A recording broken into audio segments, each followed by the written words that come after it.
स्थानिक स्वराज्य संस्थेच्या निवडणुका ताकदीने लढणार. शिवसेना उभाटा गटाच्या प्रमुख पदाधिकाऱ्यांची बुलढाण्यात आढावा बैठक.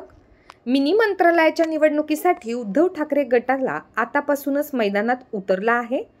आगामी काळात होणाऱ्या स्थानिक स्वराज्य संस्थांच्या निवडणुकीला सामोरे जाण्यासाठी शिवसेना ठाकरे गटाची बुलढाण्यात आढावा बैठक आयोजित करण्यात आली होती.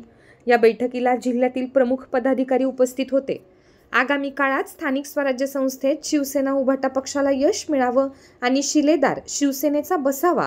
स्थानिक स्वराज्य संस्थेच्या निवडणुका, जिल्हा परिषद, नगरपालिका, नगरपंचायत, ग्रामपंचायत, तालुका प्रमुख, बूथ प्रमुखांना कामाला लागण्याचे निर्देश या बैठकीचे जिल्हा प्रमुख जालिंदर बुधवत यांनी दिले आहेत. उद्धव बाळासाहेब ठाकरे पक्षाची महत्त्वपूर्ण बैठक, आढावा बैठक आज बुलढाण्यामध्ये झाली. जिल्ह्यातील सर्व पदाधिकारी या ठिकाणी उपस्थित होते. शाखांची बांधणी असेल, ग्राम पातळीवर जिल्हा परिषद, पंचायत समिती, नगरपालिका या स्थानिक स्वराज्य संस्था कशा पद्धतीनं आपण ताकदीनं लढवल्या पाहिजे. महाविकास आघाडीमध्ये जर लढायचंच आहे, पण जर स्वतंत्र लढायचं काम पडलं तर त्याची सुद्धा चाचपणी आम्ही आज या ठिकाणी केली.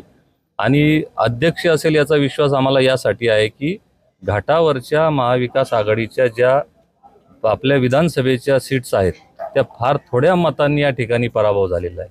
तशी ग्रामीण भागामध्ये आपण पाहिलं पूर्वापार ही महाविकास आघाडीचीच ताकद या ठिकाणी आहे. आणि शिवसेनेच्या येणाऱ्या काळात निवडणुका ज्या होऊ घातल्या त्या निवडणुकीमध्ये शिवसेना उद्धव बाळासाहेब ठाकरे पक्षाला चांगल्या पद्धतीचं यश या जिल्ह्यामध्ये मिळावं. होऊ घातलेल्या जिल्हा परिषद पंचायत समितीच्या निवडणुकीनंतर शिवसेनेचा शिलेदार त्या ठिकाणी बसावा या तयारीसाठी संपूर्ण जिल्ह्यातले पदाधिकारी म्हणून आम्ही आज त्या ठिकाणी सर्व कामाला लावले आणि येणाऱ्या काळातल्या निवडणुका आपल्याला लढायच्या, जिंकायच्या.